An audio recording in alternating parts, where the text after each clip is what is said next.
आज मैं बना रही हूँ घर पर रखी हुई सिंपल सी चीज़ों के साथ बिना कोई भी एग्स यूज़ किए एकदम soft spongy toasted almond cake.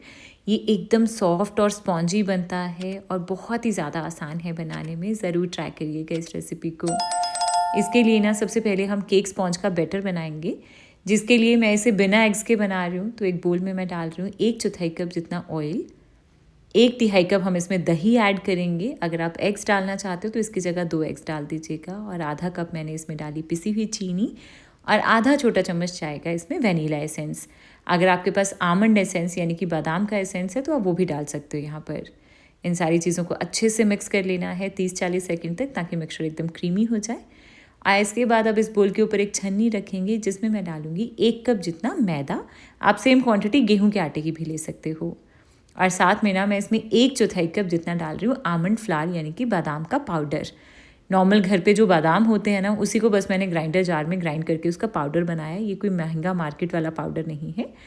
1 छोटा चम्मच इसमें डाला बेकिंग पाउडर, आधा छोटा चम्मच बेकिंग सोडा और 1 पिंच जितना नमक डाल के इन सारी चीज़ों को हमें छान लेना है।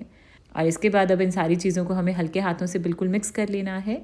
और बैटर की कंसिस्टेंसी एडजस्ट करने के लिए इसमें जाएगा दूध। तो आधा कप दूध लिया है, इसे थोड़ा थोड़ा करके इसमें डालते जाना है। और इसका एक रिबन फ्लोई कंसिस्टेंसी वाला हमें इस तरीके का बैटर तैयार कर लेना है। तो बैटर तैयार है। अब इस बैटर को ना हमें ग्रीस किए हुए 6 इंच के मोल्ड में डाल देंगे। ये 6 इंच का एल्यूमिनियम मोल्ड है, जिसे ग्रीस करके मैंने बटर पेपर लगा रखा था इसमें। और अब हम इसे अच्छे से टैप कर लेंगे ताकि लार्ज एयर बबल्स निकल जाएँ। इसके बाद अब हम इसे बेक करेंगे। मैं आज इस केक को ओवन में बेक कर रही हूँ। 180 डिग्री पर बेक करेंगे तकरीबन 25 से 30 मिनट तक, या तब तक जब तक कि टूथपिक क्लियर आ जाएगी। वैसे आप नॉर्मल जैसे मैं रूटीन में कढ़ाई में केक बेक करके दिखाती हूँ, आप इसे कढ़ाई में भी बेक कर सकते हैं। उसकी सारी इंस्ट्रक्शंस मैंने नीचे डिस्क्रिप्शन बॉक्स में दे दी हैं, वहाँ से चेक कर लीजिएगा। तो तकरीबन 30 मिनट हुए हैं इसे रखे हुए। और वाओ, आप देख रहे हो कि केक कितना अच्छे से फूल गया है, कितना अच्छा कलर है इसके ऊपर। तो बस केक को अब हम निकाल कर एक साइड पर रख देंगे और इसे अच्छे से ठंडा हो जाने देंगे।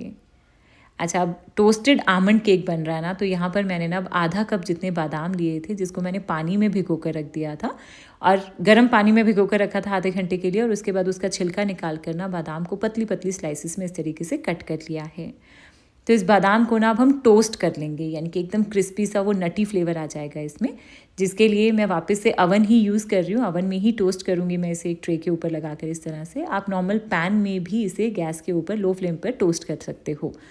तो बस बातों ही बातों में 3-4 मिनट में ही हमारे ये बादाम इस तरह से रोस्ट हो गए हैं। अभी आप इनकी आवाज़ सुनिए, है ना कितना क्रंची। तो इस तरीके से अवन में टोस्ट कर लो, एयर फ्रायर में भी टोस्ट कर सकते हो, या फिर आप चाहो तो गैस पे नॉर्मल पैन में टोस्ट कर लीजिएगा। अच्छा, अब इसके बाद ये जो केक स्पॉन्ज हमने ठंडी होने के लिए रखी थी, अब ये केक हमारा बिल्कुल ठंडा हो गया है। अब हम इसे डीमोल्ड कर लेंगे। चाकू से एक बार साइड्स को अलग करेंगे और उल्टा करके इस केक को निकाल लेंगे। बटर पेपर को हटा देंगे। और अब आप इस केक का एक बार टेक्सचर देखिए, कितना एकदम सॉफ्ट स्पॉन्जी जालीदार टेक्सचर है इसका। तो इसी तरीके से सेम टू सेम केक आपका कढ़ाई या कुकर में बन जाएगा। आप इंस्ट्रक्शंस डिस्क्रिप्शन बॉक्स में चेक कर लीजिएगा। तो चलिए, केक स्पॉन्ज तैयार हो गई है। इस केक स्पॉन्ज को आप यूं ही भी सर्व कर सकते हो, ये सबको तब भी बहुत पसंद आएगी। बादाम का जो फ्लेवर है ना इसमें, सबको पसंद आएगा। मैं इसको आइसिंग कर रही हूँ इसकी, जिसके लिए ना सबसे पहले ऊपर का अनइवन पार्ट निकाला मैंने और अब मैं इसको 2 पार्ट्स में कट कर रही हूँ। मैं सिर्फ इसमें 2 लेयर्स ही बना रही हूँ, आप 3 पार्ट्स में भी कट कर सकते हो। और अंदर का टेक्सचर भी आप देख रहे हैं कितना एकदम परफेक्ट जाली है इसमें। तो बस अब इस केक की आइसिंग कर लेंगे, जिसके लिए केक बोर्ड के ऊपर सबसे पहले थोड़ी सी क्रीम लगाएंगे और इसके ऊपर अब हम रखेंगे अपना केक का पहला पोर्शन और इसे मॉइस्ट करेंगे शुगर सिरप के साथ, जिसके लिए मैंने आधा कप गर्म पानी में 1 चम्मच चीनी को घुलने तक मिक्स किया था और हमारा ये पानी रूम टेम्परेचर के ऊपर है। तो इसके साथ अच्छे से मॉइस्ट करके इसके ऊपर क्रीम लगा देंगे। मैंने नॉन डेयरी विपिंग क्रीम ली है। आप कोई भी और क्रीम ले सकते हो विप करने के लिए, जिसमें फ़ैट कंटेंट कम से कम 30% हो। और इसके बाद अब इसके ऊपर जाएगी केक की सेकेंड लेयर और इसे भी मॉइस्ट करेंगे। और मॉइस्ट करने के बाद इसके ऊपर भी क्रीम लगा के सारे केक को हम क्रीम से कवर कर लेंगे। तो इस तरीके से मैंने इसे फिनिश कर लिया है। सॉरी, गलती से बीच की क्लिप्स मेरी डिलीट हो गई थी।